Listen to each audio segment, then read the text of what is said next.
Você já descobriu que seus próprios filhos te veem como um estorvo descartável? Que eles criaram um grupo no WhatsApp chamado Família Sem a Velha só para planejar como se livrar de você? Eu descobri. E posso te contar exatamente como me vinguei. Para quem pensa que idade é sinônimo de burrice, vai aprender da pior forma possível. Meu nome é Conceição Silva Santos. Tenho 70 anos hoje, em 2025. Mas essa história aconteceu quando eu tinha 65, bem no comecinho de 2020. Antes de toda essa loucura de pandemia que veio depois. Foi em janeiro, naquele calor de verão que só quem já pisou numa praia de Búzios sabe como é sufocante. O tipo de calor que gruda na pele, junto com o cheiro de protetor solar e aquela maresia salgada que entra pelos poros. Eu estava no lobby do Costa do Sol Resort, o hotel mais caro da região. Piso de mármore branco que refletia as luzes de cristal do teto, sofás de couro bege que custavam mais que o salário de muita gente, e aquele ar-condicionado que gelava até os ossos. Um lugar onde cada detalhe gritava luxo. Exatamente o tipo de lugar que meus filhos adoravam frequentar, mas nunca conseguiriam pagar. A recepcionista, uma moça loira de uns 20 e poucos anos, sorriu para mim com aquele sorriso profissional que eles ensinam nos cursos de hotelaria. Senhora Conceição, a reserva está confirmada. 7 suítes premium com vista para o mar, café da manhã incluso, spa liberado para toda a família. O valor total de R$ 43 mil foi debitado do seu cartão Platinum. Aqui estão as chaves. 7 suítes. Para meus 3 filhos, suas esposas, os 4 netos e eu. R$ 43 mil que saíram da minha conta corrente sem eu sentir o menor arrependimento. Afinal, eu tinha trabalhado 40 anos como gerente administrativa numa empresa de contabilidade em Florianópolis, justamente para poder proporcionar momentos assim para minha família. Viuvei aos 58, quando meu Antônio morreu de infarto, e desde então, o dinheiro da pensão e da aposentadoria tinha um objetivo claro: cuidar dos meus filhos e netos. Só que tinha uma coisa que eu não sabia naquela tarde ensolarada de janeiro. Uma coisa que ia mudar não só aquelas férias, mas toda a relação que eu tinha com as pessoas que mais amava no mundo. Uma coisa que ia me transformar de uma vovó bondosa e sempre disponível numa mulher que meus próprios filhos iam aprender a temer. O telefone estava ali, esquecido na mesa de mármore da recepção. Um iPhone 11 Pro Max dourado, daqueles que custam R$ 5 mil. O telefone do meu filho mais velho, Ricardo. Ele tinha saído correndo para o elevador junto com Marina, a esposa dele, deixando o aparelho para trás na pressa de subir para a suíte e finalmente relaxar, como ele tinha dito. A tela acendeu com uma notificação do WhatsApp, e eu vi. Vi o nome do grupo. Família Sem a Velha. Vi a mensagem que ele tinha acabado de mandar. Pronto, deixamos ela no lobby. Agora podemos curtir as férias de verdade sem aquela chata grudando na gente o tempo todo. E vi as respostas. Do meu filho do meio, André. Ainda bem, já estava na hora dela entender que a gente não é mais criança para ficar com babá. Da minha filha caçula, Patrícia. Ela só atrapalha mesmo, fica grudando nos netos, quer opinar em tudo. Pelo menos agora temos privacidade. Naquele momento, com o barulho das ondas quebrando na praia lá fora e o cheiro de ar-condicionado misturado com o perfume caro das outras hóspedes, minha mão tremeu segurando o celular. Não de medo, não de tristeza.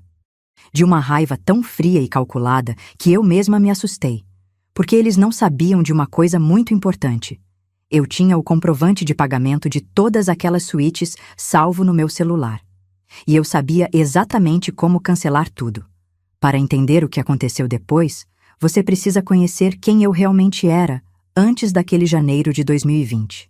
Não a mulher que eu me tornei depois da descoberta, mas a Conceição que meus filhos pensavam que conheciam. A Conceição que eles subestimaram completamente. Eu nasci em 1955, numa família simples de São José, cidade vizinha de Florianópolis. Meu pai era carpinteiro, minha mãe costureira. Aprendi cedo que na vida a gente não ganha nada de graça e que dinheiro é uma responsabilidade séria demais para ser desperdiçada. Quando me casei com o Antônio em 1975, eu já trabalhava há 2 anos como auxiliar administrativa numa pequena empresa de contabilidade. O Antônio era um homem bom, operário da construção civil, honesto como poucos. Juntos, construímos nossa família com muito esforço. Ricardo nasceu em 1978, André em 1980 e a Patrícia em 1983. 3 filhos que foram o centro das nossas vidas por mais de 20 anos. Quando o Antônio morreu em 2013, eu já era gerente administrativa da empresa onde trabalhava. 40 anos de dedicação, conhecendo cada centavo que entrava e saía, controlando orçamentos, negociando com fornecedores, gerenciando pagamentos. Eu entendia de dinheiro como poucos, mas para os meus filhos, eu sempre fui apenas a mãe que cuida de tudo. Depois da morte do pai, assumi naturalmente o papel de matriarca financeira da família.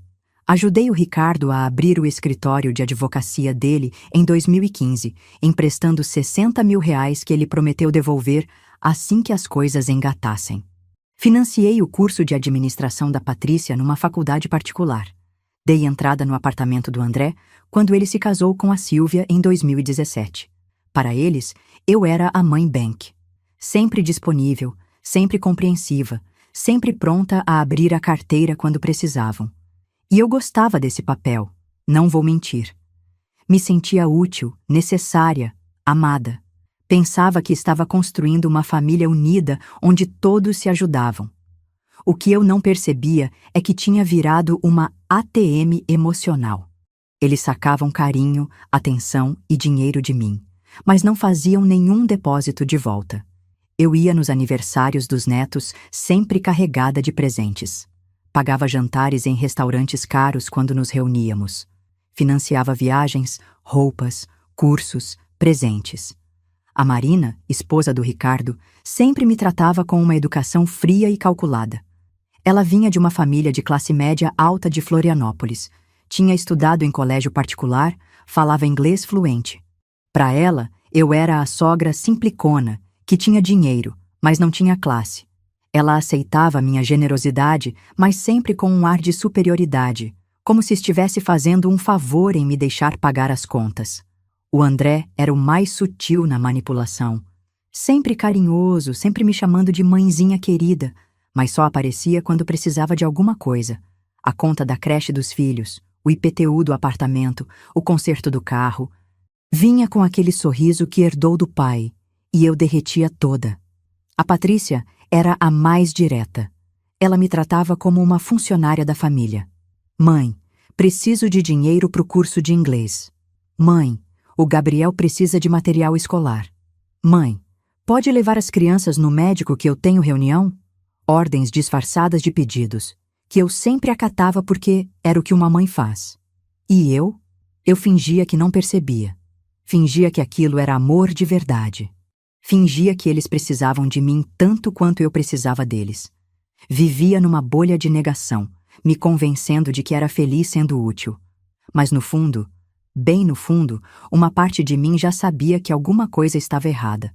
Eu percebia os sussurros que paravam quando eu chegava, os olhares trocados, as reuniões de família que aconteciam por acaso, quando eu não estava presente. A forma como eles falavam comigo, como se eu fosse uma criança meio lerda que precisava de explicações simples. Naquele janeiro de 2020, quando decidi pagar aquelas férias em Búzios para toda a família, eu achei que estava fazendo um gesto de amor. Na verdade, estava pagando para descobrir o que meus filhos realmente pensavam de mim.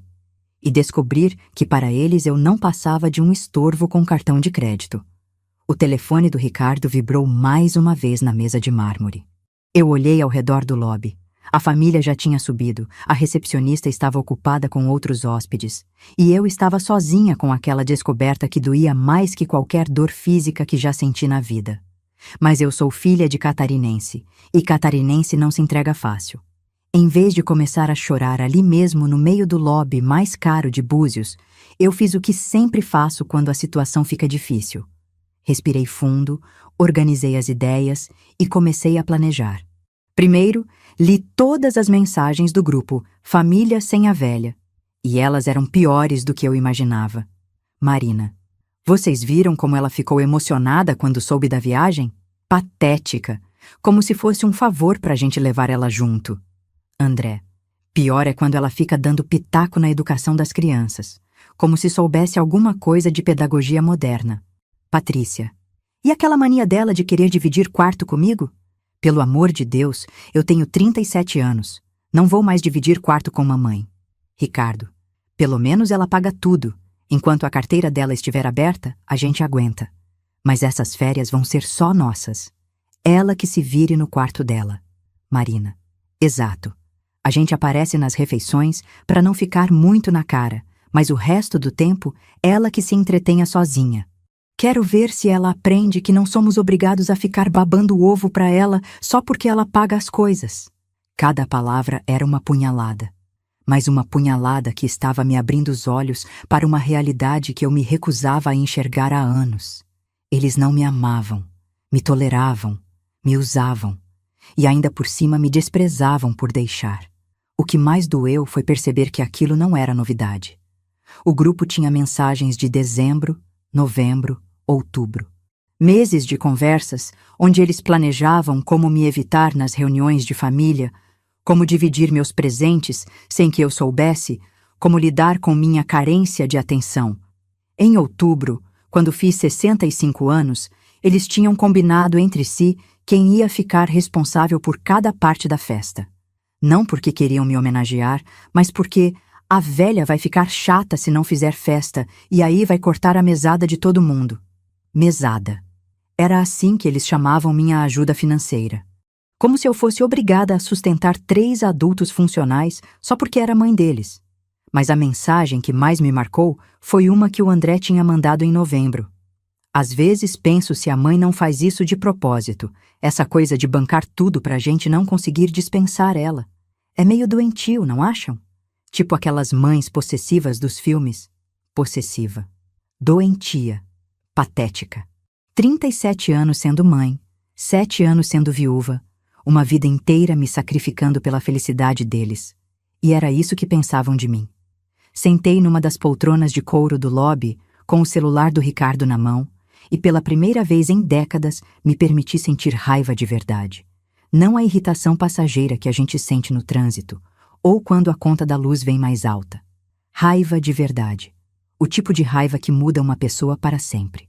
Porque eu comecei a lembrar de coisas que tinha empurrado para debaixo do tapete há muito tempo. Como o Ricardo nunca me ligava, a não ser quando precisava de dinheiro. Como a Marina sempre arrumava uma desculpa para não me incluir nas reuniões da escola dos netos. Como o André sumia por semanas e só aparecia quando chegavam as contas do final do mês. Como a Patrícia me tratava como babá dos filhos dela, mas nunca como avó, e eu percebi que estava sozinha há muito mais tempo do que imaginava. Sozinha no meio de uma família que só me queria por causa do meu dinheiro. Mas eles tinham cometido um erro fatal. Eles pensavam que eu era uma velhinha boboca que não entendia de tecnologia, que não sabia como o mundo funcionava. Pensavam que eu ia ficar no meu canto, conformada, agradecida por estar atrapalhando as férias que eu mesma estava pagando. Não sabiam que eu tinha passado 40 anos gerenciando dinheiro. Que conhecia cada truque de cartão de crédito, cada brecha de regulamentação bancária, cada forma de cancelar pagamentos e transferências. Que eu podia usar a mesma tecnologia que eles usavam para me humilhar, só que de uma forma muito mais eficiente. Peguei meu próprio celular, um iPhone 12 que eu tinha comprado e aprendido a usar sozinha, muito obrigada, e abri o aplicativo do banco. Todas as suítes estavam lá, debitadas no meu cartão. Mas cartão de crédito tem uma coisa muito interessante: cancelamento de compras em até 48 horas, especialmente para compras de alto valor em estabelecimentos de turismo. O coração disparou, não de nervoso, de excitação, porque naquele momento eu soube exatamente o que ia fazer, e sabia que ia ser devastadoramente eficiente. Devolvi o celular do Ricardo na recepção, dizendo para a moça que meu filho tinha esquecido. Ela agradeceu com aquele sorriso profissional e guardou o aparelho numa gaveta. Peguei minha chave e subi para minha suíte, a única suíte individual da reserva, porque a vovó ronca e ninguém consegue dormir.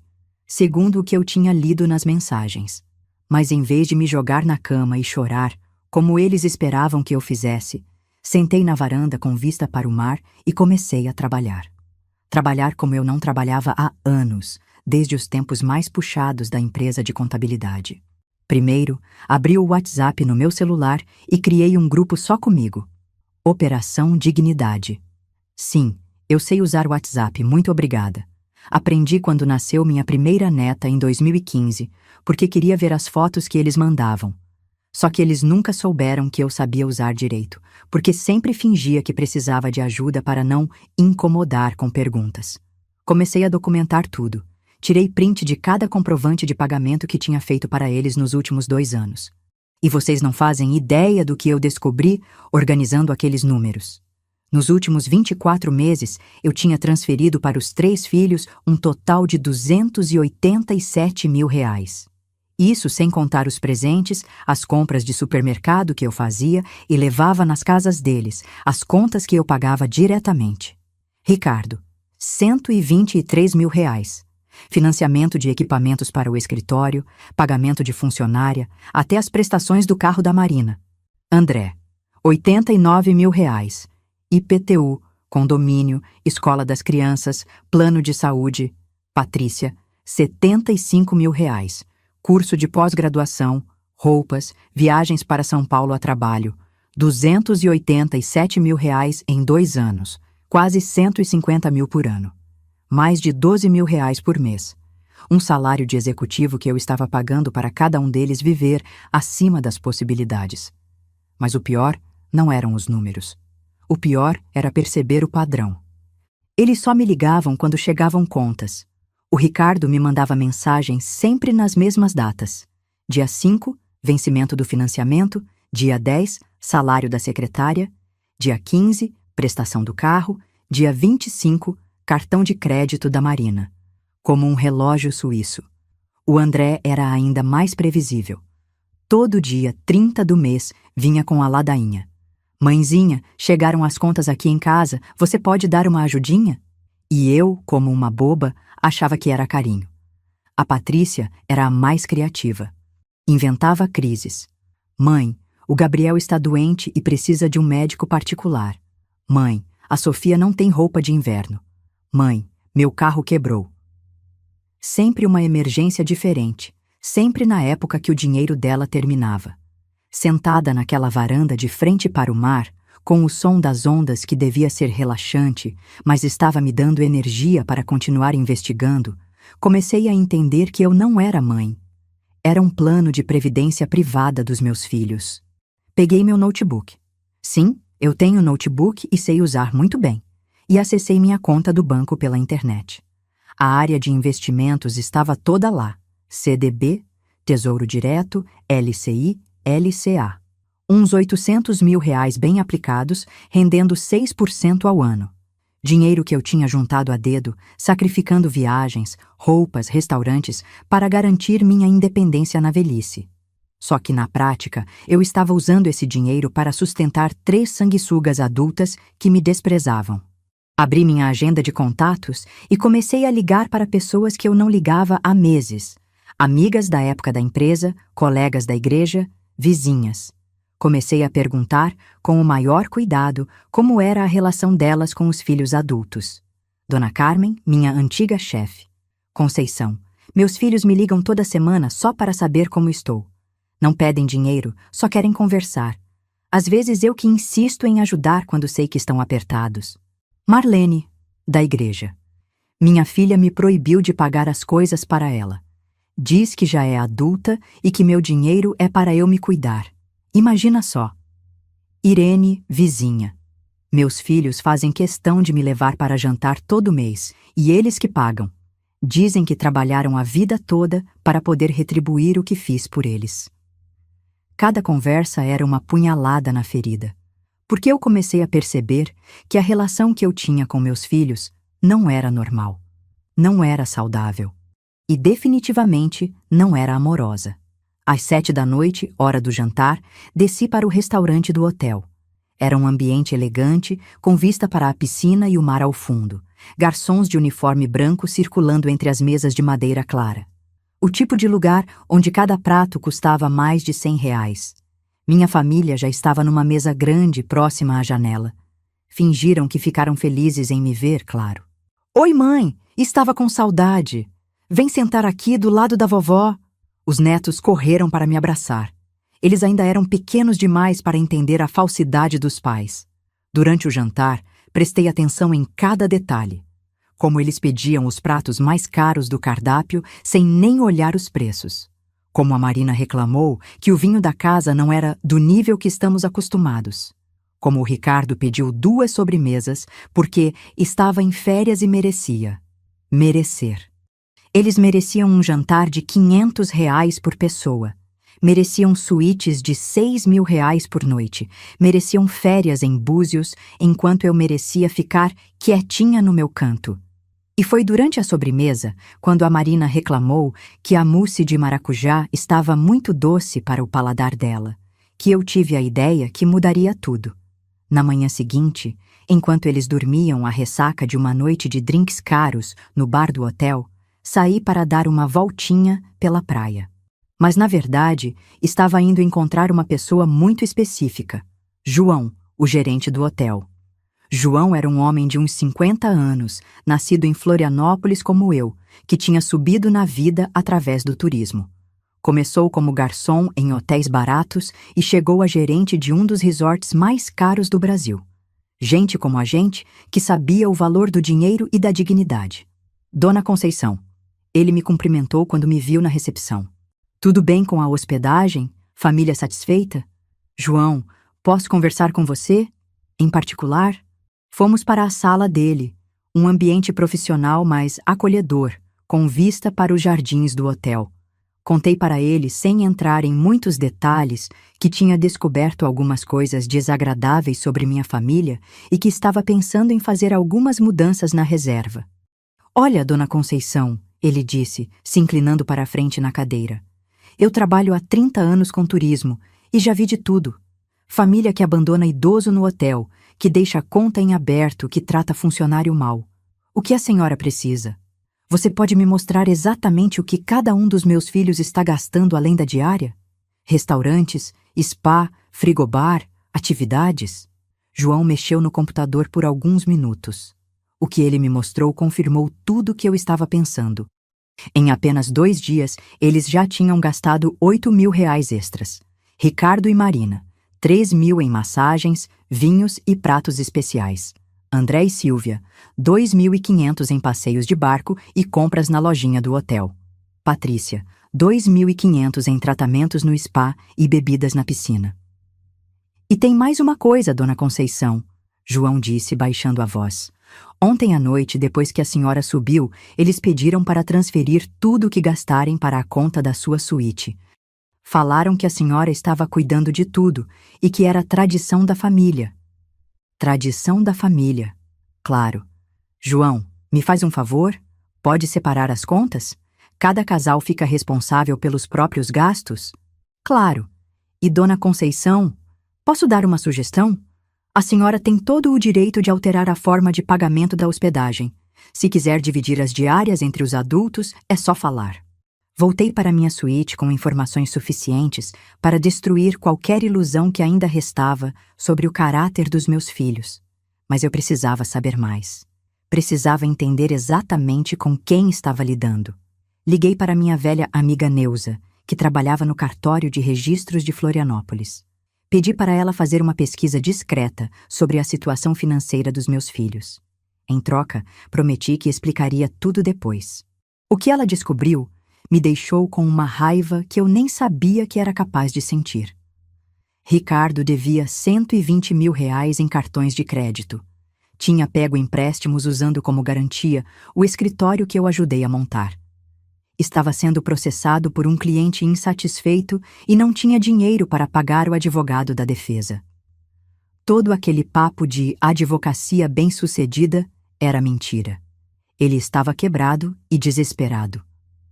André tinha um financiamento imobiliário em atraso de 4 meses. Estava com o nome sujo no SPC e Serasa. A Silvia não sabia de nada, porque ele interceptava as correspondências do banco. Eles estavam há 3 meses de perder o apartamento. Patrícia era a mais criativa. Tinha 2 cartões de crédito no limite, um financiamento de carro que não conseguia mais pagar, e devia R$ 15.000 para agiotas. Agiotas. Minha filha caçula estava devendo para criminosos, e eu nem sabia. Os 3 estavam quebrados, completamente falidos, vivendo uma vida de aparências sustentada inteiramente pelo meu dinheiro. E mesmo assim, eles me desprezavam. Foi nessa hora que a Conceição bondosa e compreensiva morreu de vez. Não com dor, não com tristeza. Morreu com um alívio imenso, como quem finalmente se livra de um peso que carregava há décadas. Porque eu percebi que tinha sido manipulada por 3 sociopatas que compartilhavam meu DNA. Que eles não eram vítimas das circunstâncias, eram parasitas profissionais. E que eu tinha passado 7 anos da minha viuvez, sustentando um estilo de vida que nem eu mesma me permitia ter. Naquela noite, não desci para o jantar. Pedi comida no quarto e passei as horas seguintes planejando a operação mais importante da minha vida. Porque uma coisa é certa: quando você mexe com catarinense, tem que estar preparado para as consequências. E meus filhos não faziam ideia do que estava por vir. A transformação aconteceu na madrugada de quarta-feira para quinta-feira, meu 3º dia naquele resort. Eu estava deitada na cama king size da minha suíte, olhando para o teto branco iluminado pela luz do abajur, quando finalmente aceitei uma verdade que vinha evitando há anos. Eu não era mãe dos meus filhos. Era refém deles.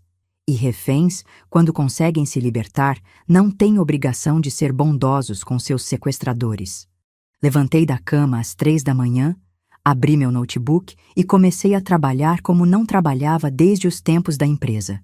Criei uma planilha do Excel com 3 abas: dívidas atuais, gastos no hotel e plano de ação. Durante 4 horas, organizei cada número, cada estratégia, cada movimento que eu faria dali em diante. Primeiro, liguei para o João às 7 da manhã.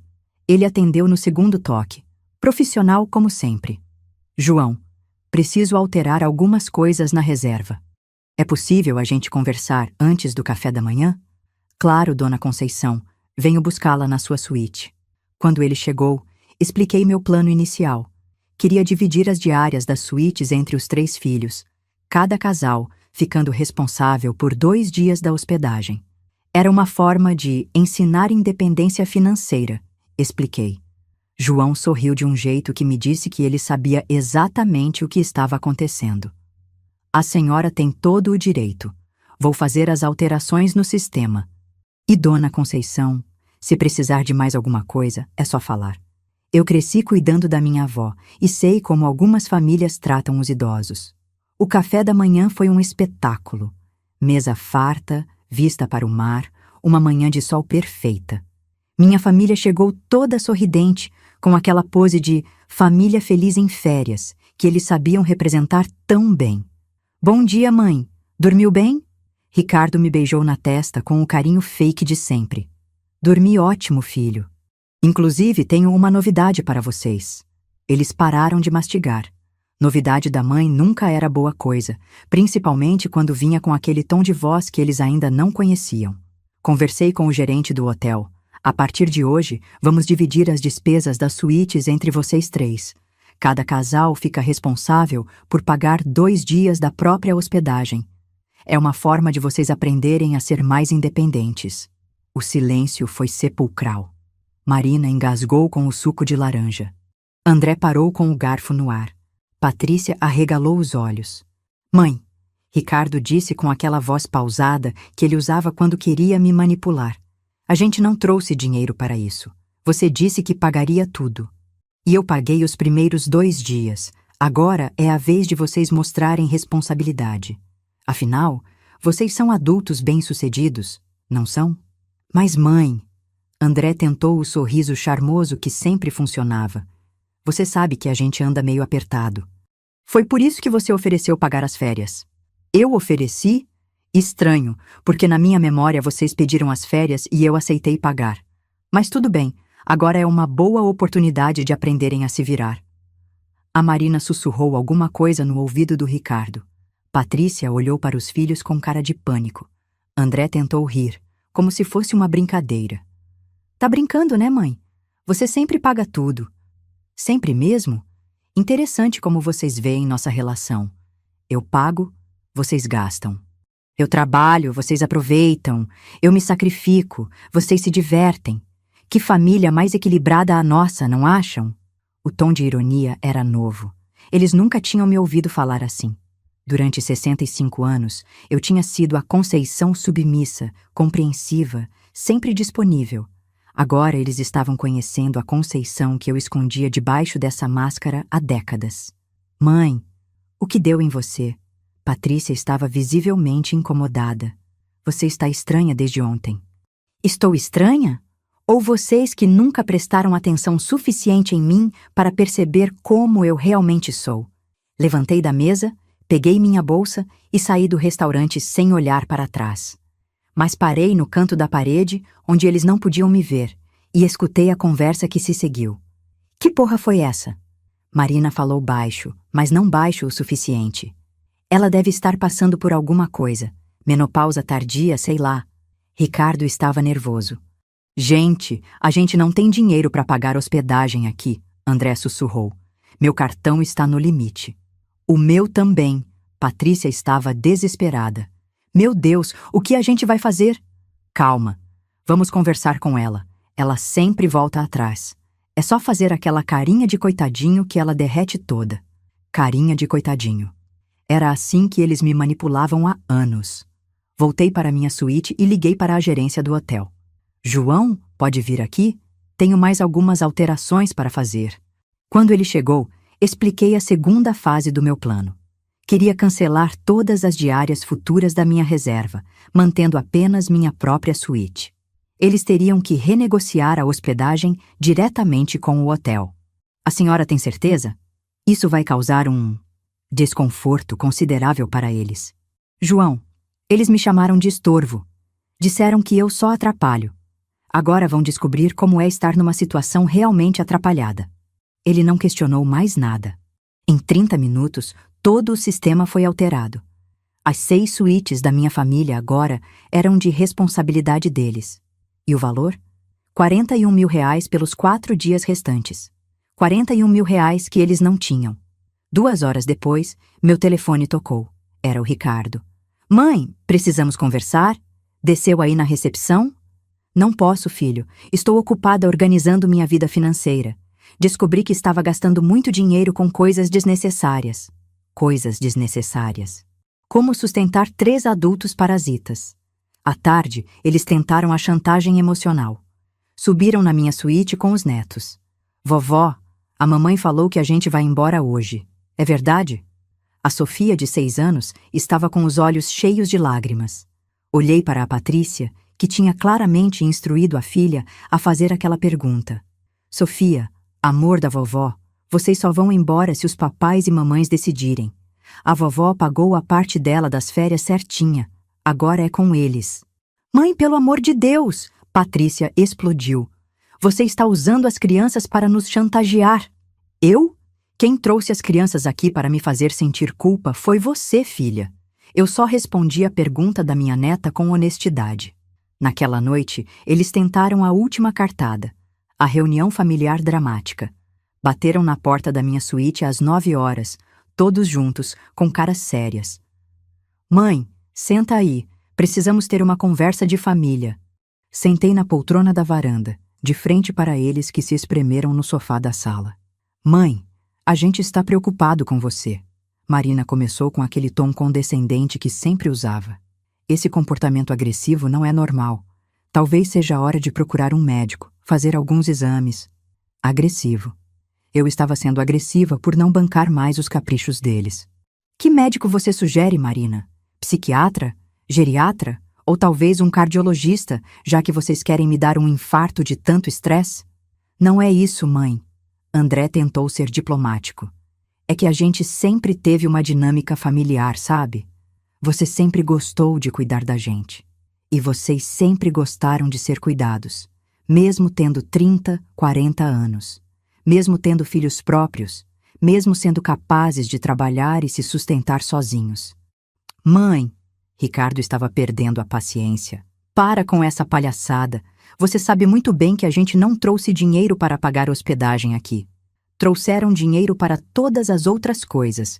Massagem, passeio de barco, bebidas, spa, mas não trouxeram para o essencial, que é a hospedagem.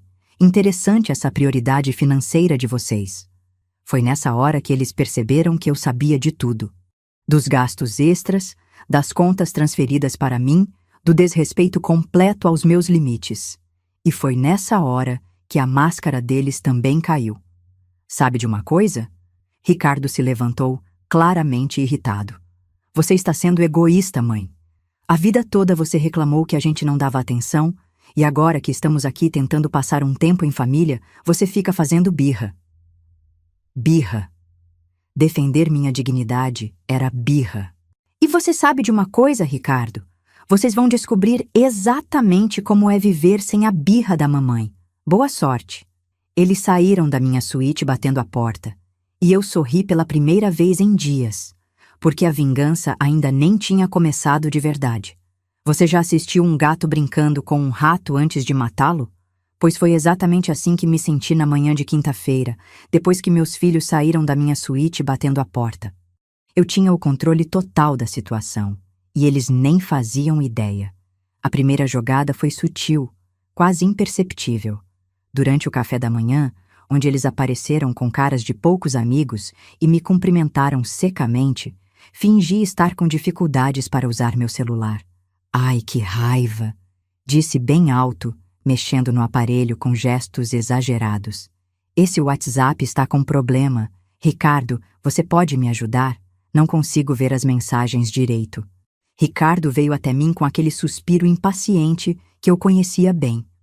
Pegou meu celular e começou a mexer, sem perceber que eu estava observando cada movimento dele, gravando mentalmente como ele acessava funções que eu já dominava há anos. Pronto, mãe. Era só atualizar o aplicativo. Obrigada, filho. Você sempre foi o mais inteligente com essas coisas modernas. O ego dele cresceu 3 tamanhos, e foi exatamente isso que eu queria. Enquanto ele consertava meu celular, aproveitei para observar a família. Marina estava visivelmente tensa, olhando o próprio telefone a cada 2 minutos. André conversava baixinho com a Sílvia, claramente preocupado. Patrícia mal tocou na comida, brincando nervosamente com os cabelos. Eles estavam descobrindo como era estar numa situação financeira desesperadora. E o melhor, tinham que fingir que estava tudo bem por causa das crianças. Depois do café, anunciei que ia passar o dia no spa do hotel. Vocês se divirtam aí, a mamãe vai se cuidar um pouquinho. Disse isso com um sorriso angelical que teria ganhado um Oscar. Mas em vez de ir para o spa, fui direto para a recepção encontrar o João. Como estão as coisas por aqui? Perguntei fingindo inocência. Bem movimentadas, dona Conceição. Seus filhos passaram a manhã toda tentando renegociar a hospedagem.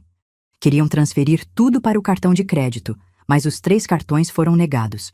Agora estão tentando fazer um Pix, mas pelo valor, o banco está pedindo autorizações especiais. Pix de R$ 41.000. Eles estavam tentando sacar da conta corrente um dinheiro que não tinham. E eu sabia exatamente quanto cada um tinha no banco. Ricardo estava com saldo negativo, André tinha R$ 1.200, Patrícia tinha 350. João, me faz um favor, pode liberar o quarto deles até amanhã de manhã? Diz que é cortesia do hotel para resolver a situação, mas depois disso... Entendi perfeitamente, tenho que seguir as políticas do hotel.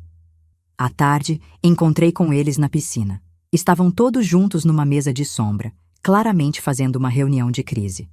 Quando me viram chegando, pararam de falar e forçaram sorrisos. Oi, mãe, como foi o spa? Maravilhoso, filho. Fiz uma reflexologia que me deixou completamente relaxada. Estou me sentindo uma nova mulher. Nova mulher. Se eles soubessem o quanto essa frase era literal, sentei numa cadeira ao lado deles e pedi uma caipirinha. Uma caipirinha de R$ 60 que ia direto para minha conta individual, não para a conta geral que eles estavam tentando desesperadamente quitar. Mãe, Marina tentou um tom casual. A gente estava pensando, que tal encurtarmos as férias? Voltarmos amanhã? As crianças estão com saudades de casa. Mentira deslavada. As crianças estavam se divertindo como nunca. Que pena, Marina. Eu estava adorando conhecer vocês melhor. Nessas férias descobri tanta coisa sobre minha família. O silêncio que se seguiu foi delicioso. Eles sabiam que eu sabia, mas não sabiam exatamente o que eu sabia. Descobriu o quê, mãe? André tentou manter o tom leve. Descobri que vocês são muito mais independentes do que eu imaginava. Capazes de resolver problemas sozinhos, de tomar decisões maduras, de arcar com as consequências das próprias escolhas. Estou muito orgulhosa. Cada palavra era uma alfinetada certeira.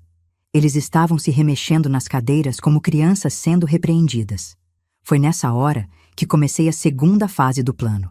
Aliás, preciso contar uma novidade para vocês. Conversei com meu contador por telefone hoje de manhã. Vocês sabem que eu sempre fui muito desorganizada com dinheiro, né? Todos balançaram a cabeça concordando. Claro que concordaram. Durante anos, fingi ser incompetente financeiramente para eles se sentirem superiores. Então, ele me mostrou quanto dinheiro eu gastei com vocês nos últimos 2 anos. Menino do céu, que susto! Quase 300 mil reais. Imaginem só, se eu tivesse investido esse dinheiro, hoje estaria rendendo quase 2 mil reais por mês. O Ricardo engoliu seco. Marina parou de mexer no celular. André e Patrícia se entreolharam. Por isso, decidi fazer algumas mudanças. Vou parar de ajudar vocês financeiramente. Não porque não amo vocês, mas porque percebi que estava atrapalhando o crescimento de vocês como adultos independentes. Mãe! Patrícia tentou falar, mas eu levantei a mão. Não, filha, deixa a mamãe terminar. Vocês são pessoas capazes, inteligentes, trabalhadora. Não precisam de muleta financeira. Na verdade, essa muleta estava prejudicando vocês, impedindo que desenvolvessem responsabilidade. Era incrível como eu conseguia falar aquilo com cara de quem estava fazendo um favor para eles. E para comemorar minha nova fase de independência financeira, vou fazer uma viagem, sozinha, para a Europa. Sempre quis conhecer a Espanha. A bomba foi lançada. Uma viagem para a Europa sozinha significava que eu ia gastar com mim mesma o dinheiro que sempre gastei com eles. Marina sussurrou alguma coisa no ouvido do Ricardo. André estava com cara de quem tinha levado um soco no estômago. Patrícia abriu e fechou a boca várias vezes, como um peixe fora d'água. Mas, mãe, Ricardo finalmente conseguiu falar. Você não acha que está sendo um pouco radical? Mudanças assim de uma hora para outra? Radical? Filho, eu passei 65 anos sendo a mesma pessoa. Acho que mereço pelo menos uns 5 anos sendo diferente, não acham? Levantei da cadeira, peguei minha caipirinha e dei uma gargalhada que até eu mesma me assustei. Era uma gargalhada livre, solta, de quem finalmente tinha se libertado de uma prisão. Agora vou tomar banho de piscina. Fazia tempo que não me sentia tão leve. E mergulhei na piscina gelada, deixando eles se digladiando numa discussão sussurrada que eu fingia não escutar. Naquela noite, decidi não aparecer para o jantar.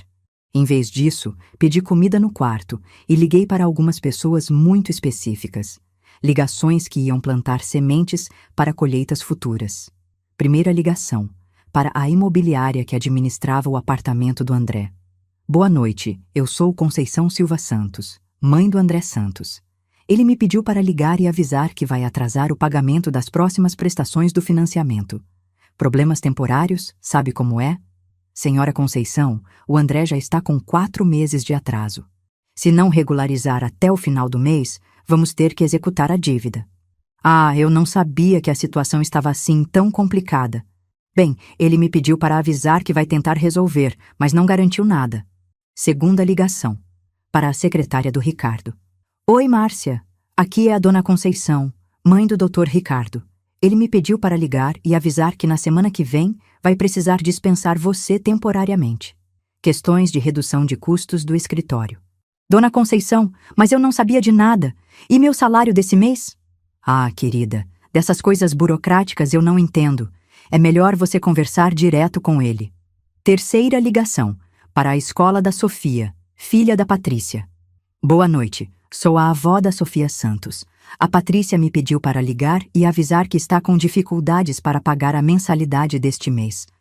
Ela quis ser honesta sobre a situação financeira da família. Obrigada pelo aviso, senhora. Vamos aguardar até o final do mês, mas depois disso... Eram pequenas bombas que explodiram durante toda a quinta-feira. O André recebeu ligação da imobiliária na praia, na frente de todo mundo. Ricardo teve que explicar para a secretária por que ela estava sendo demitida sem ele saber. Patrícia descobriu que a escola da Sofia estava ameaçando transferir a menina para o ensino público. E eu? Eu estava tomando sol na cadeira de praia, lendo um livro de Agatha Christie e tomando água de coco. Mãe, o André chegou até mim claramente alterado. Você ligou para a imobiliária?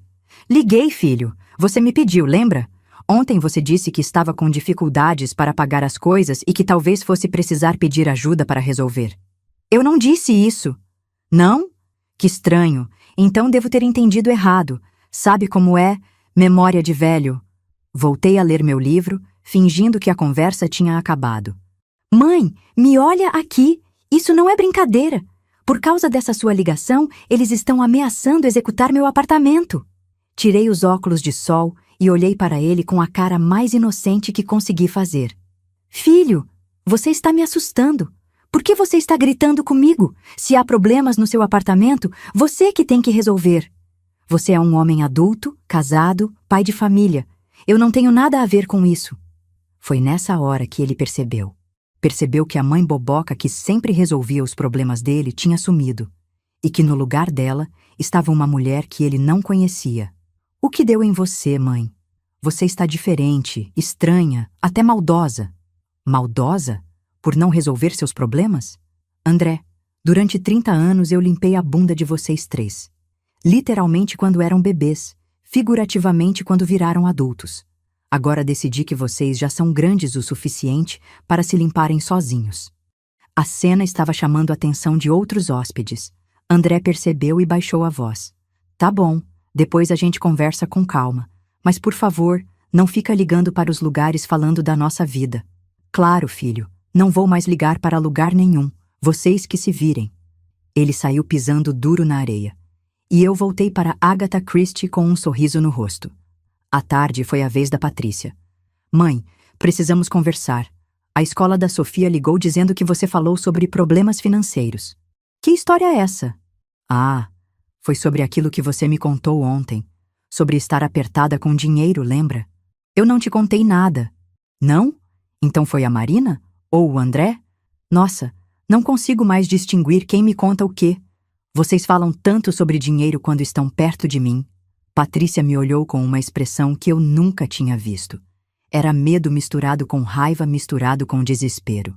Mãe, você está fazendo isso de propósito. Fazendo o quê, filha?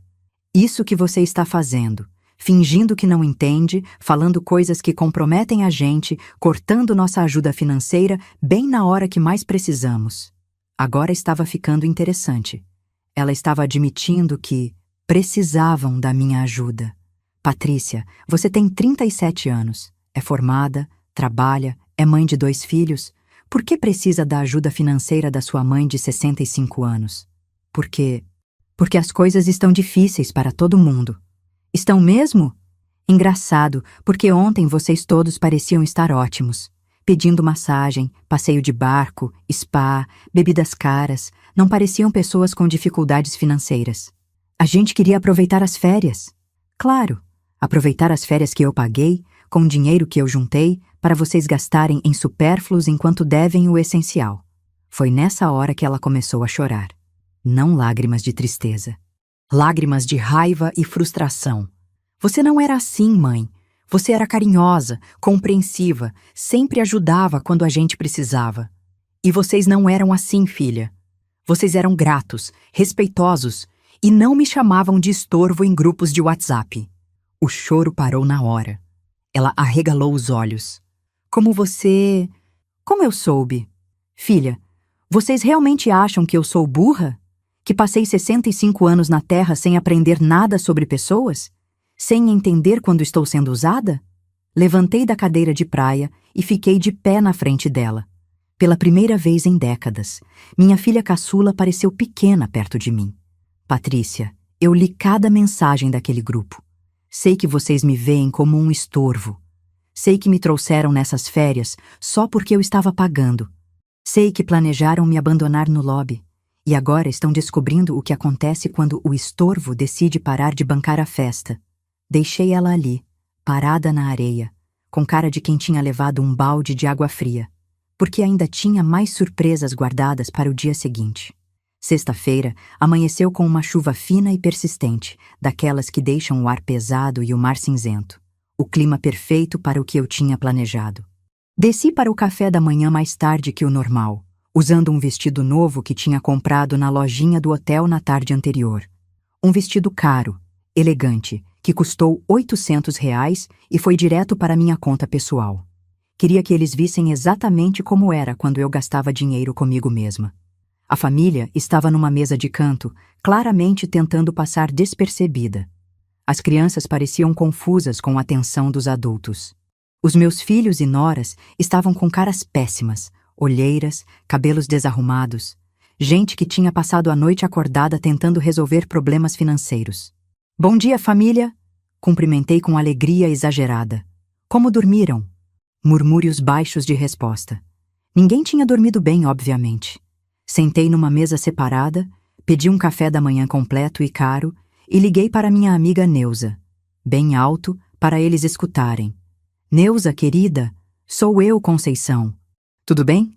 Olha, queria te pedir um favor. Você conhece alguma agência de viagens boa? Estou querendo fazer aquela viagem para a Europa que sempre sonhei. Isso mesmo, sozinha. Finalmente vou ter coragem. O orçamento? Ah, uns R$ 50.000. Quero fazer com classe, sabe? Hotéis bons, restaurantes bacanas, passeios. Eu sei que é muito dinheiro, mas trabalhei a vida toda para isso, não foi? Do canto do olho, vi Marina engasgar com o café. R$ 50.000 era mais que o salário anual dela. Que tal se você for comigo, Neuza? Seria divertido. 2 viúvas solteiras na Europa? Como é que é? Seus filhos não deixam? Ah, eles acham que você pode se meter em confusão? Que bobagem! Somos adultas responsáveis. Aliás, meus filhos estão super apoiando minha independência. Ontem mesmo, eles falaram como é importante eu viver minha própria vida.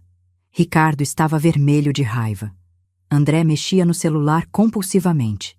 Patrícia olhava para o prato como se fosse explodir. Desliguei o telefone e fui até a mesa deles com meu sorriso mais doce. Meninos, esqueci de avisar. Meu contador vai passar aqui no hotel hoje à tarde para me trazer uns documentos da viagem. Vocês não se importam se ele subir na minha suíte, né? Que contador, mãe?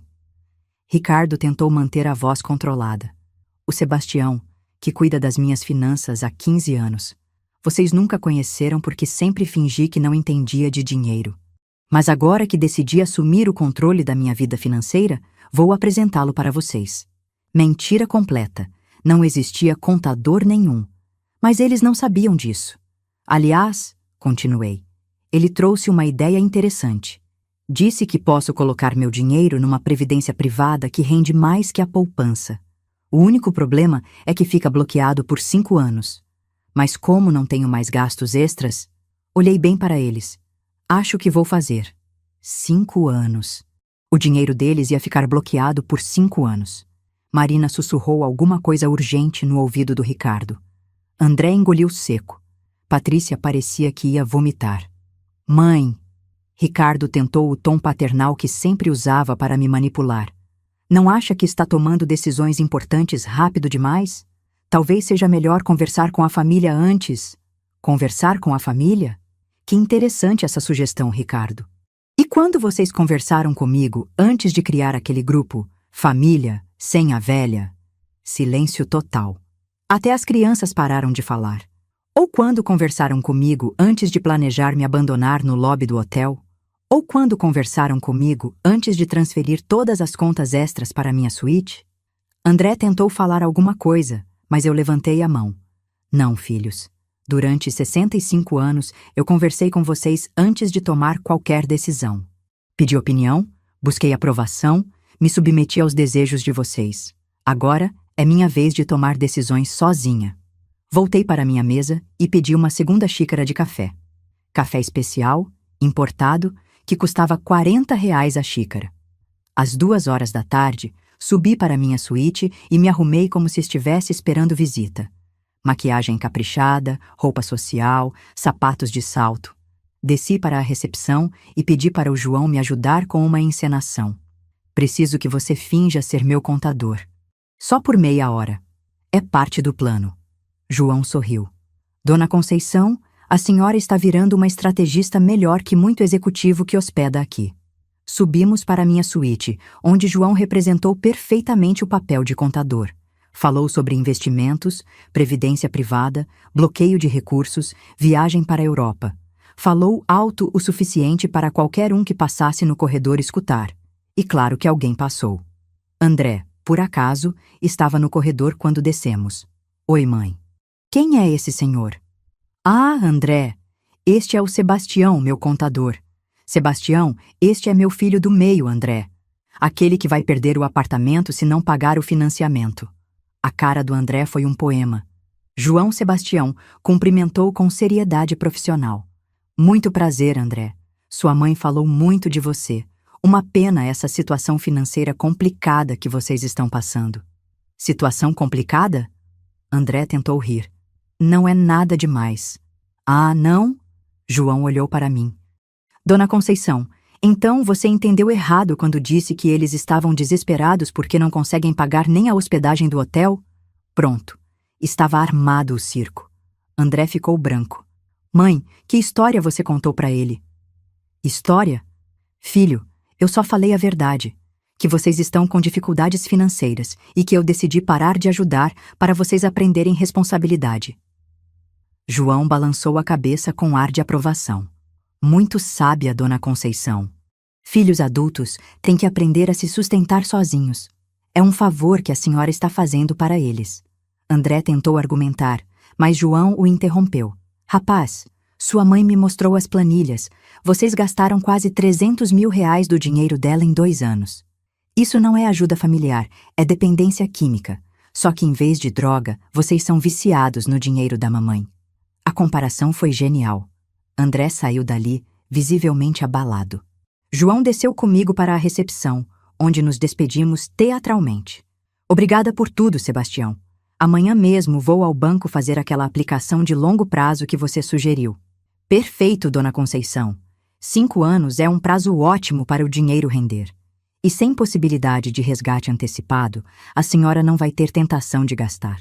Sem possibilidade de resgate. As palavras ecoaram pelo lobby como uma sentença de morte. Porque era exatamente isso, a sentença de morte da vida parasitária dos meus filhos. Naquela noite, eles tentaram a última cartada, a reunião familiar de emergência. Bateram na porta da minha suíte às 9 horas, todos juntos, com caras de velório. Mãe, precisamos conversar urgentemente. Claro, filhos, entrem. Eles se acomodaram na sala da suíte como se fosse uma sala de tribunal. Ricardo assumiu o papel de advogado da família. Marina ficou ao lado dele como assessora. André e Patrícia se posicionaram como júri. Mãe, senta aí. Ricardo apontou para a poltrona isolada. Vamos ter uma conversa séria. Me sentei com a postura ereta de quem não tem nada a esconder. Eles se acomodaram no sofá, unidos contra mim.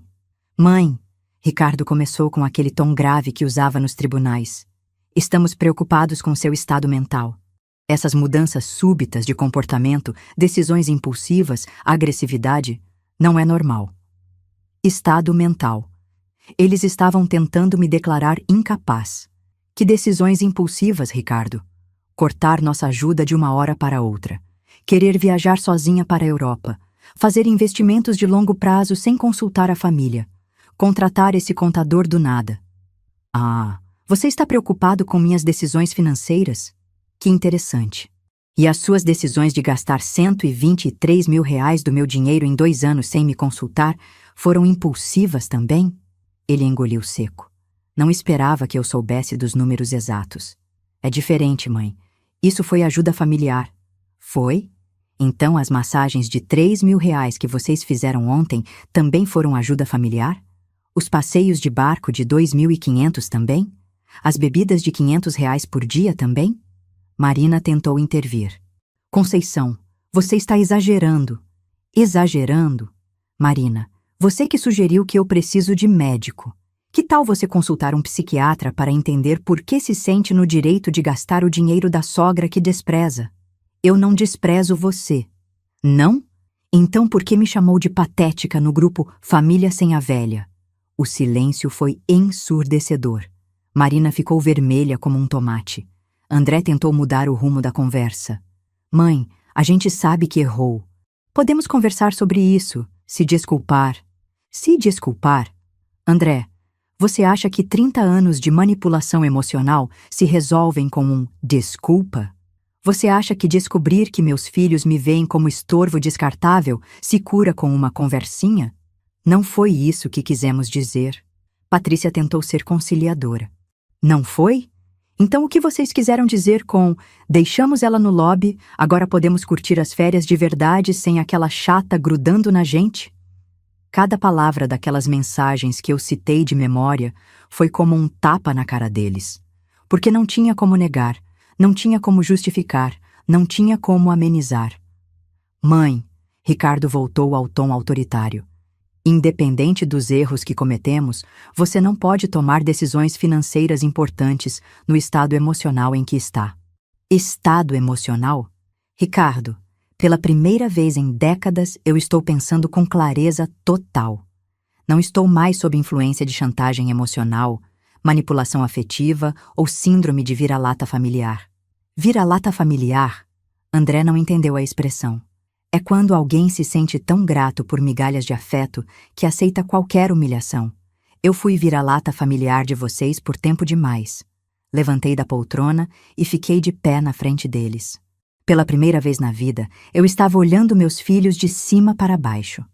Agora vou contar para vocês exatamente o que vai acontecer. Amanhã de manhã, vou descer na recepção e quitar minha hospedagem. Só a minha. Vocês vão ter que resolver como pagar as suas suítes. Mãe, Patrícia tentou falar.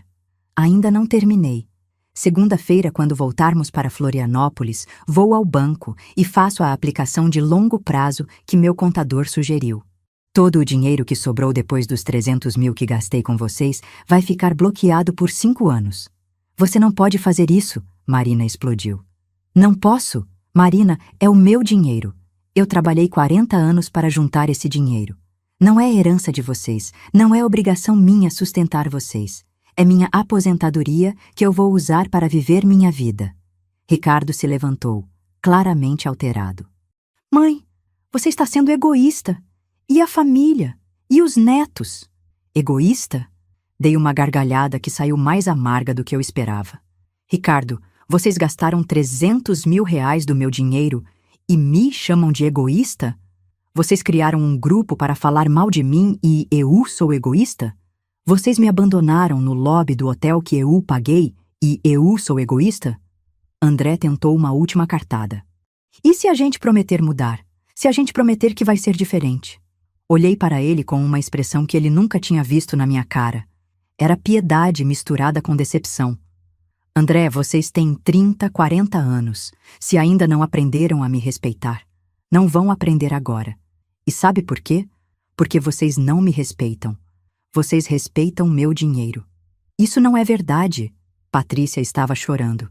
Não é? Então me prova. Patrícia, quando foi a última vez que você me ligou só para saber como eu estava? Sem pedir dinheiro, sem precisar de favor, só para conversar comigo? Ela abriu e fechou a boca várias vezes. Não conseguiu responder. Vocês querem que eu volte a ser a Conceição de antes? A Conceição que pagava tudo calada e não reclamava de nada? A Conceição que aceitava ser tratada como ATM familiar? A Conceição que fingia não perceber que vocês me desprezavam? Olhei cada um deles nos olhos. Essa Conceição morreu, e no lugar dela nasceu uma mulher que aprendeu a se valorizar.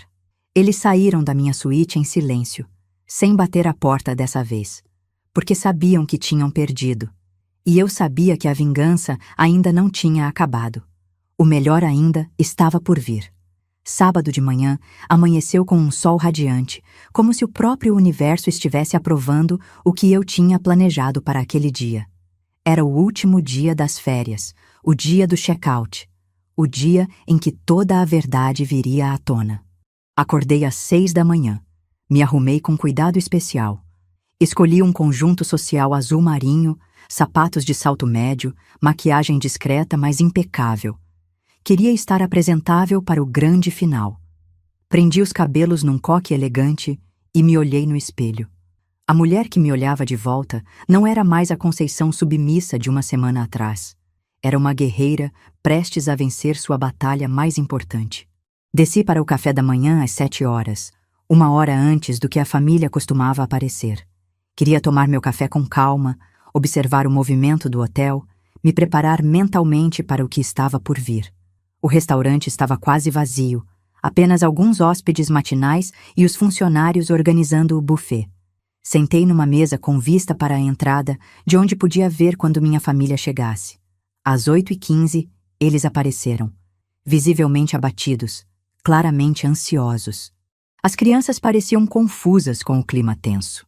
Os adultos tinham olheiras profundas e aquela cara de quem passou a noite inteira acordado discutindo. Bom dia, mãe! Ricardo me cumprimentou secamente. Bom dia, filhos. Última manhã em Búzios. Estão animados para voltar para casa? A pergunta era casual, mas o tom carregava uma ironia que eles captaram imediatamente. Eles se sentaram numa mesa próxima, mas não comigo. Era a primeira vez nas férias que não faziam questão de sentar juntos. O distanciamento era proposital e simbólico. Durante o café, fiquei observando como eles interagiam. Sussurros constantes entre os adultos. Olhares nervosos em minha direção. As crianças perguntando por que os pais estavam tristes e recebendo respostas evasivas. Às 9 horas, levantei da mesa e passei por eles. Vou resolver algumas coisas na recepção. Nos vemos no lobby às 11 para o check-out. Check-out. A palavra ecoou como uma ameaça. Fui direto para o balcão da recepção, onde o João já me esperava. Tínhamos combinado tudo na noite anterior. Dona Conceição, tudo pronto. O sistema está programado para processar apenas sua saída. As outras 6 suítes permanecem como contas em aberto. E o valor total deles?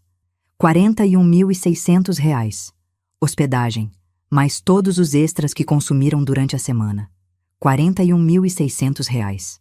Mais que o salário anual da maioria dos brasileiros. Dinheiro que eles não tinham, nunca tiveram e nunca conseguiriam pagar. João, às 11 horas eu quero que você faça o procedimento padrão para contas não quitadas, na frente de todos os hóspedes do lobby. A senhora tem certeza? Vai ser constrangedor. Tenho absoluta certeza. Eles me constrangeram no lobby quando chegamos aqui. Agora é minha vez. Voltei para minha suíte e passei as 2 horas seguintes arrumando minha bagagem com cuidado meticuloso. Cada peça de roupa dobrada com perfeição, cada objeto guardado em seu lugar. Estava me preparando não apenas para voltar para casa, mas para começar uma vida nova. Às 10h45, desci para o lobby com minha mala pequena. O ambiente estava movimentado com outros hóspedes fazendo check-out, famílias se despedindo, funcionários carregando bagagens. O cenário perfeito para o que estava por vir. Minha família já estava no lobby, sentada num grupo de sofás próximo à recepção. 7 malas grandes, 4 crianças inquietas, 6 adultos nervosos. Eles formavam um contraste gritante com minha única mala pequena e minha postura serena. Mãe, Patrícia veio até mim. Precisamos conversar sobre as contas. Que contas, filha? Você sabe, as contas do hotel. A gente pensou que talvez o quê, Patrícia? Ela engoliu seco. Talvez você possa ajudar só mais essa vez. E depois E depois vocês o quê? Vão mudar? Vão me respeitar? Vão parar de me ver como estorvo? Vão me incluir nas decisões da família? Sim, a gente promete que vai ser diferente. Olhei para ela com uma expressão que misturava carinho e pena. Patrícia, você está com 37 anos. Se eu acreditar em mais uma promessa sua, quem está sendo burra sou eu. Às 11 horas em ponto, me dirigi ao balcão da recepção. O lobby estava cheio, outros hóspedes aguardando suas próprias saídas, funcionários circulando, um movimento normal de final de semana. João, quero fazer meu check-out, por favor. Claro, dona Conceição. Ele mexeu no computador por alguns instantes. Suíte 1205, 5 diárias, todas as contas quitadas. Aqui está seu comprovante. Peguei o papel e me virei para a família, que estava observando tudo com atenção. Pronto, pessoal. Minha hospedagem está quitada. Agora é a vez de vocês. O silêncio que se seguiu foi quebrado apenas pelo som do ar-condicionado e das conversas distantes de outros hóspedes. Ricardo se levantou e caminhou até o balcão com a postura de quem ainda tentava manter a dignidade. Queremos fazer nosso check-out também. Perfeito. João mexeu no computador.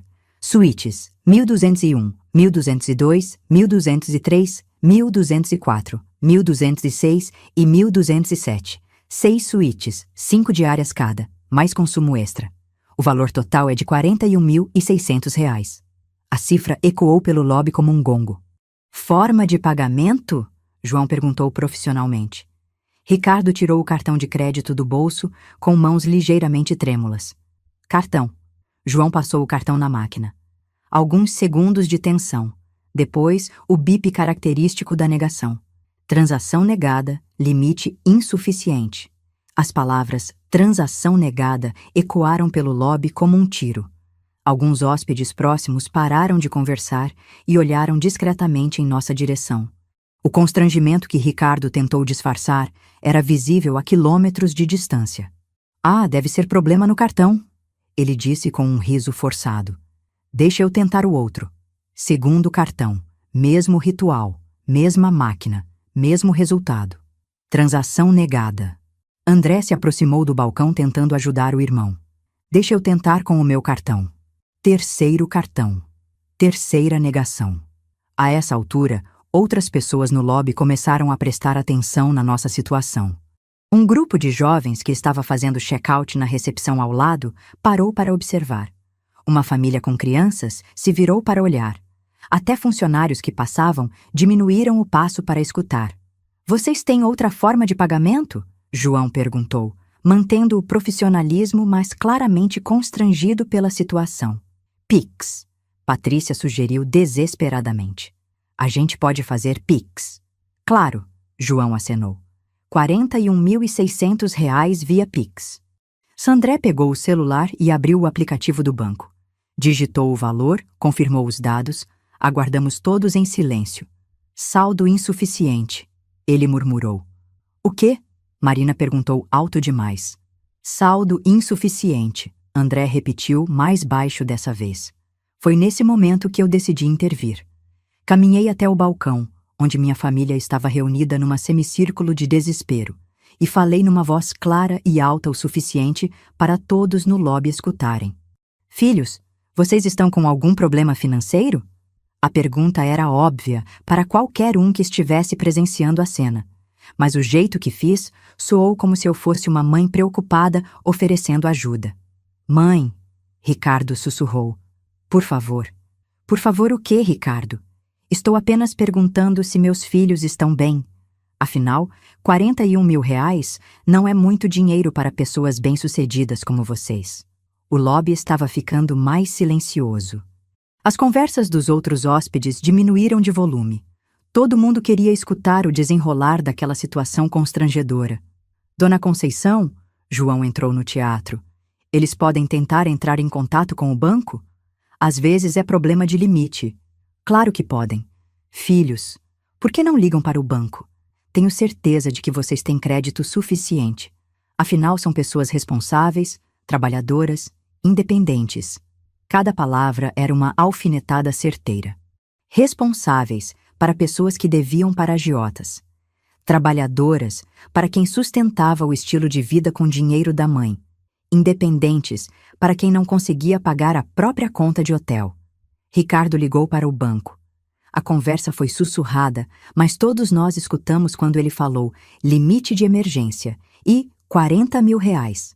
A resposta deve ter sido negativa, porque ele desligou com cara de derrota. E então? Perguntei com inocência fingida. O banco disse que não pode autorizar. Que estranho, comentei, olhando para os outros hóspedes que claramente estavam prestando atenção. Vocês sempre foram tão organizados financeiramente? Foi nessa hora que Marina perdeu a compostura. Conceição, para com essa palhaçada. Você sabe muito bem qual é a situação. Você sabe que dependemos da sua ajuda. As palavras saíram altas demais, carregadas de raiva e desespero. Todo o lobby parou para escutar. Dependo da minha ajuda? Repeti, fingindo surpresa. Marina, vocês são adultos formados, com profissões, famílias constituídas. Por que dependeriam da ajuda de uma senhora de 65 anos? Porque você sempre paga tudo, André explodiu. Você sempre bancou nossas coisas. Sempre! Olhei ao redor como se estivesse falando para uma plateia, o que, na prática, eu estava. Filhos, vocês estão me constrangendo na frente de todas essas pessoas. Estão dando a entender que eu sustento vocês financeiramente há décadas. Você sustenta! Patrícia gritou, perdendo completamente o controle. Você paga nossas contas, nossos cartões, nossos financiamentos. Você sabe disso. O lobby ficou em silêncio total. Até as crianças pararam de fazer barulho. O que estava acontecendo era um espetáculo público de uma família se autodestruindo. Patrícia! Falei com voz calma e controlada. Você está dizendo que eu sustento 3 famílias adultas? Que vocês não conseguem se manter sozinhos? Que dependem financeiramente de mim? Sim! Ela berrou. E você sabe disso?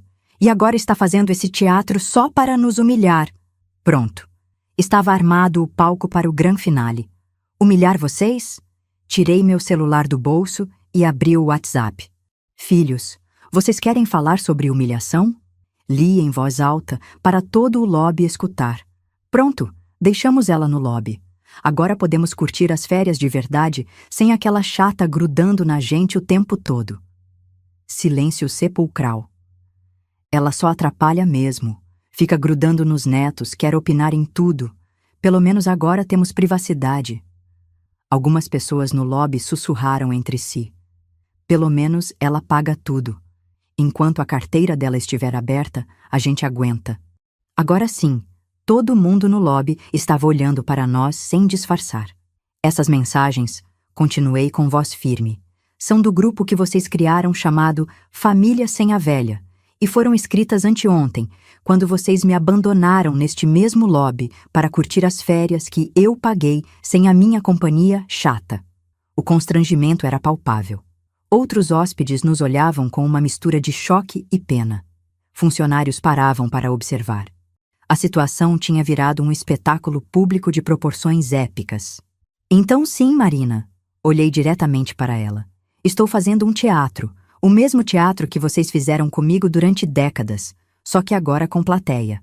O lobby do Costa do Sol Resort tinha virado um tribunal público, e eu era simultaneamente a promotora, a vítima e a juíza. Minha família estava no banco dos réus, completamente expostos diante de dezenas de estranhos que testemunhavam sua humilhação. João, me virei para o gerente, qual é o protocolo do hotel para contas não quitadas?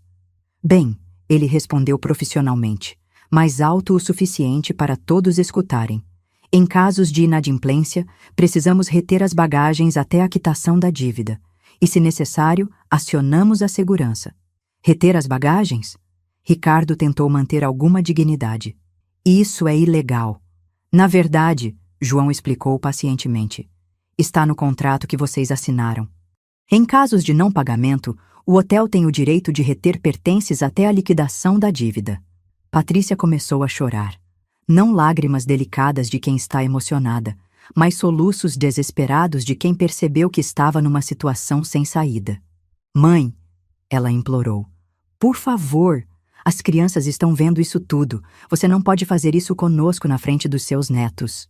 Olhei para as crianças, que realmente estavam assustadas e confusas. Sofia, de 6 anos, chorava baixinho sem entender o que estava acontecendo. Gabriel, de 8, olhava para os adultos com cara de medo. Por um segundo, senti uma pontada de culpa. Mas então, lembrei das mensagens do grupo. Lembrei de como eles planejaram me abandonar. Lembrei de 7 anos sustentando 3 sanguessugas adultas. Filhos, falei olhando diretamente para as crianças. Venham aqui com a vovó. Sofia e Gabriel se aproximaram hesitantes. Me abaixei para ficar na altura deles. Vocês sabem o que é honestidade? Eles balançaram a cabeça positivamente. Então vou explicar uma coisa para vocês. Às vezes, os adultos fazem coisas erradas. E quando fazem coisas erradas, têm que enfrentar as consequências. Os papais e mamães de vocês fizeram algumas coisas erradas e agora estão aprendendo que todas as escolhas têm consequências. Que coisas erradas, vovó? Gabriel perguntou com aquela inocência de criança. Eles gastaram dinheiro que não tinham. E foram desrespeitosos com a vovó. E agora estão descobrindo que isso não é correto. Me levantei e olhei para minha família. Eles estavam destruídos, não apenas financeiramente, mas moralmente. A humilhação pública tinha quebrado as máscaras que usavam há décadas. Mas vovó é generosa, continuei, ainda falando para as crianças, mas direcionando para os adultos. Então vou dar mais uma chance para os papais e mamães aprenderem a lição. Tirei meu cartão de crédito da bolsa. O lobby inteiro ficou em silêncio. João, quero pagar a conta deles. O alívio que passou pelo rosto da minha família foi instantâneo. Mas eu não tinha terminado. Com uma condição. O alívio virou apreensão. Quero que cada um deles assine um documento reconhecendo a dívida. R$ 41.600, divididos por 6 adultos. Aproximadamente R$ 7.000 per capita, com juros de 2% ao mês, como empréstimo familiar. Mãe, Ricardo tentou protestar. Não terminei. Levantei a mão. Vocês vão assinar um contrato se comprometendo a pagar essa dívida em parcelas mensais de R$ 500 cada um, durante 1 ano e meio. A gente não tem R$ 500 por mês extras, André sussurrou. Então vão ter que arranjar. Trabalhar mais, gastar menos, cortar supérfluos, fazer o que adultos responsáveis fazem quando têm dívidas. Marina tentou uma última cartada. Conceição, isso é ridículo. Somos família. Somos família? Olhei para ela com uma expressão que misturava incredulidade e diversão.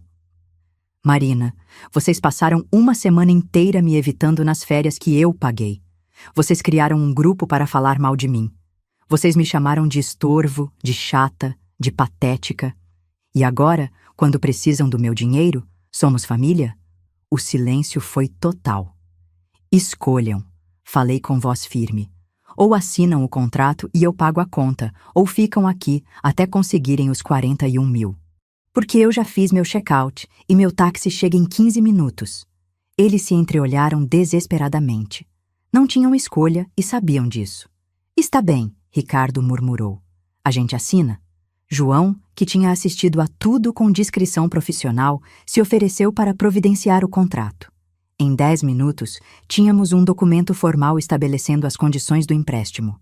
Um por um, eles assinaram. Ricardo, com a cara mais humilhada que já vi. Marina, tremendo de raiva contida. André, derrotado como nunca. Patrícia, ainda chorando baixinho. Até a Sílvia e o marido da Patrícia, que mal tinham participado do drama, tiveram que assinar como corresponsáveis. Quando todos terminaram, peguei o contrato e guardei na bolsa. Pronto, sorri para eles. Agora sim, somos uma família honesta. Uma família onde cada um assume suas responsabilidades. Passei meu cartão na máquina. R$ 41.600 debitados da minha conta. O último dinheiro que eu gastaria com eles sem receber nada em troca.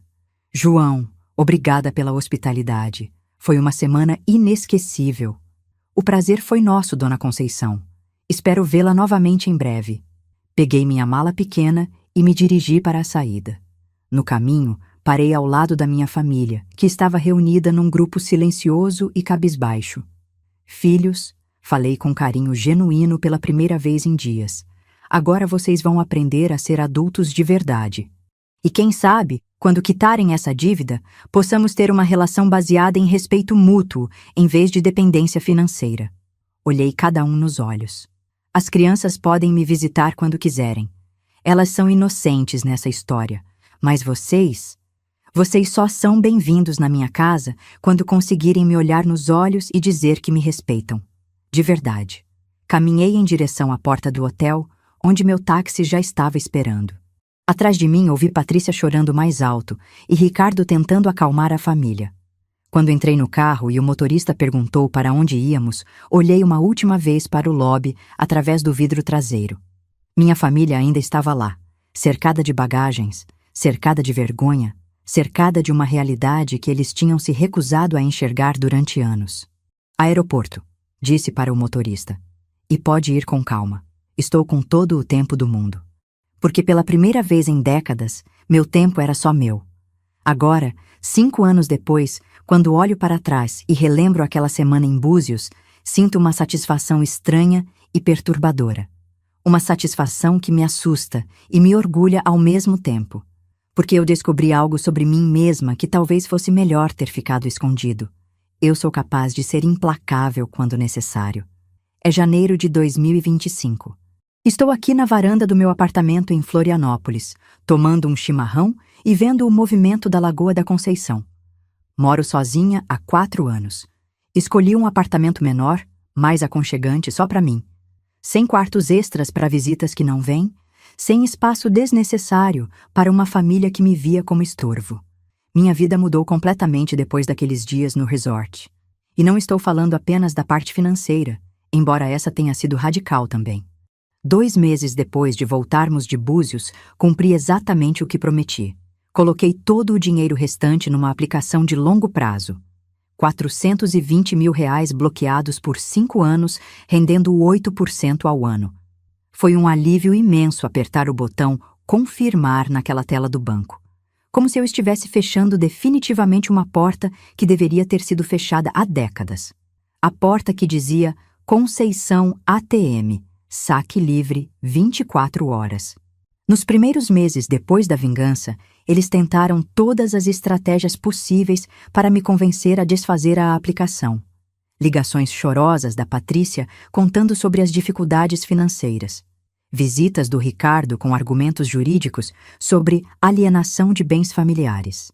Até a Marina, que nunca tinha demonstrado qualquer carinho por mim, apareceu aqui em casa com lágrimas nos olhos, falando sobre união familiar. Mas eu tinha mudado. A Conceição, que atendia o telefone chorando quando eles precisavam de dinheiro, tinha morrido naquele lobby de hotel. No lugar dela, nasceu uma mulher que sabia dizer não, sem sentir culpa. O mais interessante foi descobrir como eles realmente eram quando não tinham meu dinheiro como rede de segurança. O Ricardo, que sempre se apresentou como advogado bem-sucedido, teve que fechar o escritório e virar empregado numa firma grande. Descobriu que trabalhar 8 horas por dia para outras pessoas é bem diferente de fingir que tem clientela própria, sustentada com dinheiro da mamãe.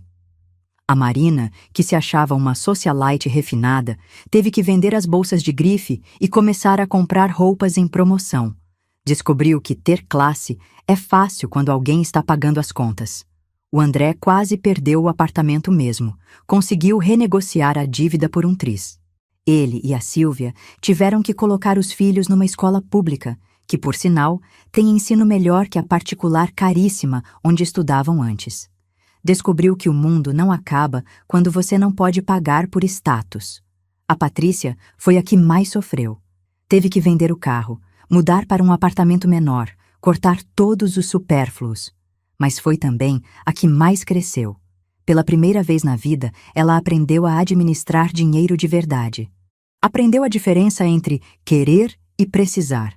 E todos eles, todos, pagaram religiosamente as parcelas de R$ 500 mensais do empréstimo que fizeram comigo, durante 18 meses certinhos. Nunca atrasaram nem um dia, porque sabiam que se atrasassem, eu tinha o contrato para cobrar com juros de mora. Quando quitaram a última parcela, em dezembro de 2021, o Ricardo veio aqui em casa para me entregar o comprovante pessoalmente.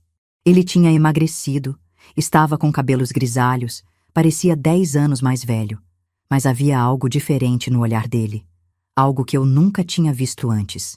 Respeito. Mãe, ele disse, entregando o papel, quitamos tudo, até o último centavo. Parabéns, filho. Como se sente sendo um homem livre de dívidas? Ele ficou um tempo em silêncio, olhando para as próprias mãos. Me sinto adulto. Pela primeira vez na vida, me sinto realmente adulto. Foi nesse dia que percebi que minha vingança tinha funcionado melhor do que eu imaginava. Porque não era só sobre o dinheiro. Era sobre ensiná-los a crescer. E eles cresceram. Da forma mais dolorosa possível, mas cresceram. Hoje, meu relacionamento com meus filhos é completamente diferente. Eles me ligam uma vez por semana, mas não para pedir dinheiro. Ligam para saber como estou, para contar sobre as vidas deles, para dividir preocupações e alegrias. Descobri que eles são pessoas interessantes, quando não estão desesperados atrás do meu dinheiro. Os netos vêm me visitar todo fim de semana. Sofia, que agora tem 11 anos, me ajuda a fazer bolo de cenoura e me conta sobre os livros que está lendo. Gabriel, de 13, me ensina a usar aplicativos novos no celular e conversamos sobre futebol. Eles não sabem detalhes do que aconteceu em Búzios, mas sabem que a vovó ensinou umas lições importantes para os pais deles. Mas nem tudo é conto de fadas. Minha transformação teve custos emocionais que eu ainda estou processando. Eu me tornei uma pessoa mais fria, mais calculista, mais desconfiada. Quando alguém é muito gentil comigo, minha primeira reação é desconfiar dos motivos. Quando vizinhos ou amigas pedem favores, analiso as intenções antes de ajudar. Perdi aquela ingenuidade que, mesmo sendo prejudicial, também era uma forma de bondade. Às vezes, nas madrugadas silenciosas, me pergunto se não exagerei. Se não poderia ter resolvido de uma forma menos brutal. Se não deveria ter conversado mais, tentado mais, dado mais chances. Mas aí lembro das mensagens do grupo, família sem a velha, e sei que fiz o que precisava ser feito. Porque tem uma verdade que demorei 65 anos para aprender. Amor não é dar tudo para alguém. Amor é ensinar alguém a não precisar de tudo. E às vezes esse ensinamento dói. Às vezes dói muito. Minha vida hoje é mais solitária, mas também mais autêntica. Acordo quando quero, como o que quero, vou onde quero. Compro livros caros, tomo vinho bom, uso produtos de beleza que sempre quis experimentar. Descobri que gastar dinheiro comigo mesma não me faz egoísta, me faz humana. No ano passado, fiz aquela viagem para a Espanha que tanto falei. Foram 3 semanas maravilhosas em Madrid, Barcelona e Sevilha. Conheci museus, provei comidas diferentes, fiz amizade com outras turistas brasileiras. Foi a primeira vez na vida que viajei só para mim, sem culpa, sem pressa, sem ter que dar satisfação para ninguém. E sabe qual foi a melhor parte da viagem? Não ter que dividir cada experiência com pessoas que me viam como estorvo. Não ter que pagar contas de hotel e restaurante para gente que não valorizava meu esforço. Não ter que fingir que estava feliz enquanto era ignorada pela própria família. Quando voltei da Espanha, meus filhos me perguntaram se tinha sido boa a viagem. Pela primeira vez, a pergunta não soava como obrigação social. Soava como interesse genuíno. E eu pude responder com sinceridade, sabendo que eles estavam escutando de verdade. Essa é a diferença entre a Conceição de antes e a Conceição de agora. A de antes dava tudo e recebia migalhas, fingindo que eram banquetes. A de agora dá o que quer dar, quando quer dar, para quem merece receber. E exige respeito em troca. Não me arrependo do que fiz, nem um pouco. Aliás, me arrependo é de não ter feito antes. Agora você deve estar se perguntando se eu sou uma pessoa má, se não passei dos limites, se o que fiz pode ser considerado amor maternal ou apenas vingança fria e calculada. E a resposta é: eu também me pergunto isso. A verdade é que a linha entre justiça e vingança é muito mais fina do que a gente imagina. Entre ensinar uma lição e causar sofrimento. Entre amor rígido e crueldade disfarçada. Eu caminhei nessa linha durante aqueles dias em Búzios, e talvez tenha pisado dos 2 lados. Mas sabe o que aprendi? Às vezes, você precisa se tornar um pouco má para parar de ser completamente boba. Às vezes, precisa ser cruel para não ser covarde. Às vezes, precisa magoar as pessoas que ama para ensinar que amor não é sinônimo de capacho. Durante esses 5 anos, recebi muito julgamento de conhecidas e parentes distantes que souberam da história, porque, convenhamos, minha família não conseguiu manter segredo sobre o vexame de Búzios. Ouvi de tudo.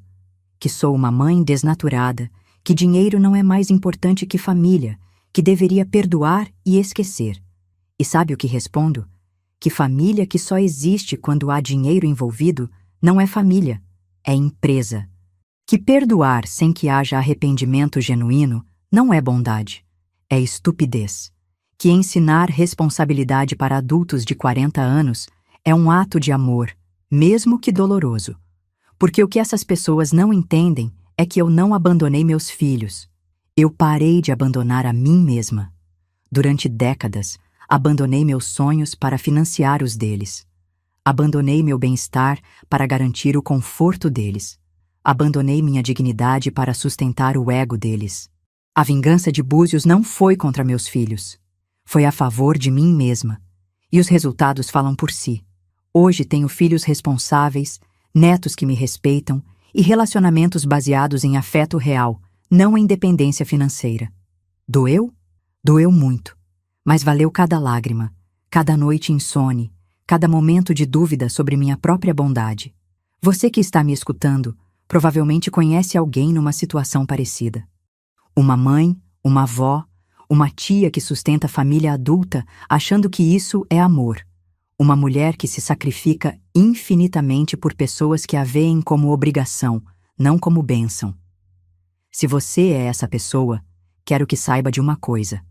Você não deve nada para ninguém além de respeito. Seus filhos adultos não têm direito ao seu dinheiro, ao seu tempo ou à sua energia ilimitada. Família que cobra em vez de agradecer não é família. É extorsão emocional. E se você é alguém que vive às custas de parentes generosos, achando que isso é normal, que isso é direito seu, escuta bem o que vou te falar. Cuidado, porque todo mundo tem um limite. E quando esse limite é ultrapassado, quando a bondade vira humilhação, quando o amor vira desrespeito, as consequências podem ser devastadoras. Eu fui gentil durante 65 anos. Fui compreensiva, paciente, generosa. Aceitei ser vista como estorvo pelas pessoas que mais amava. E quando decidi que não ia mais aceitar, eu não fui pela metade. Fui com tudo. Porque a vingança da pessoa boa é sempre a mais eficiente. A gente conhece todas as vulnerabilidades, todos os pontos fracos, todas as dependências. A gente sabe exatamente onde apertar para doer mais. E quando a gente decide apertar, não há misericórdia. Meus filhos aprenderam isso da pior forma possível. Descobriram que a mãe bobinha, que sustentavam há décadas, era na verdade uma estrategista experiente que conhecia cada centavo da vida financeira deles. Descobriram que subestimar alguém pode ser o erro mais caro que uma pessoa comete. Hoje, quando nos reunimos para almoços dominicais aqui em casa, sim, eles voltaram a me visitar, mas agora por vontade própria.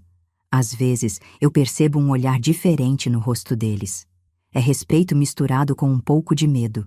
Eles sabem que nunca mais podem me dar como garantida. Sabem que a Conceição que eles conheciam morreu naquele lobby de hotel e que no lugar dela vive uma mulher que não aceita desaforo. E sabe de uma coisa? Eu gosto desse sentimento. Gosto de ser respeitada. Gosto de ser valorizada. Gosto de ter minha generosidade vista como escolha, não como obrigação. O dinheiro que bloqueei por 5 anos vai ser liberado em alguns meses. 420 mil reais que se transformaram em mais de 600 mil com os rendimentos. Uma fortuna para quem viveu a vida toda se sacrificando financeiramente pelos outros. E vocês querem saber o que vou fazer com esse dinheiro? Vou gastar comigo. Vou fazer mais viagens, comprar um carro novo, reformar meu apartamento, investir em cursos e hobbies que sempre quis experimentar. Vou usar cada centavo para construir a vida que sempre mereci ter. Meus filhos sabem disso. E sabem também que não vão ver nem a cor desse dinheiro. Não porque eu não os amo mais, mas porque agora eles sabem se sustentar sozinhos. Porque agora eles entendem a diferença entre amor e parasitismo. Se um dia eu morrer, e todos nós vamos morrer, vou deixar uma herança justa para eles. Dividida igualmente, sem privilégios, sem chantagens emocionais. Mas até lá, meu dinheiro é meu. Minha vida é minha. Minhas escolhas são minhas. E se isso faz de mim uma pessoa má, então que seja. Prefiro ser uma pessoa má respeitada do que uma pessoa boa humilhada. Porque no final das contas, descobri que a bondade sem limites não é virtude, é doença. E eu me curei da única forma que funcionou, sendo mais esperta que aqueles que me subestimaram. A vingança é um prato que se serve frio, dizem por aí. Mas no Brasil, a gente sabe que a melhor vingança é servida no calor do momento, na frente de todo mundo, de uma forma que nunca mais seja esquecida. E pode ter certeza de uma coisa: meus filhos nunca mais vão esquecer do que aconteceu naquele janeiro de 2020 em Búzios.